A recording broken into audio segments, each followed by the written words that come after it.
হ্যাঁ বন্ধুরা, তালাপোত্তায় কোনো টাকা নিচ্ছে না কমিটি। তালাপোত্তায় যেতে গেলে শ্যামবাজারের বাস ধরতে হবে। শ্যামবাজার বাস ধরে ব্রিজের উপর নেবে বা হাত দিয়ে 5 মিনিট লাগবে।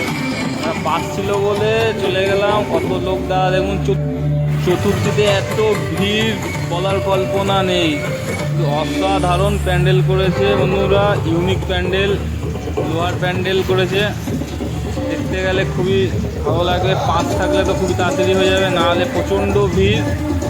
সাবধানে যাবেন সবাই, কিন্তু কোনো টাকা পয়সা নেওয়া হচ্ছে না, এইটুকুনি মাথায় রাখবেন। সবাই ঘুরতে যাবেন।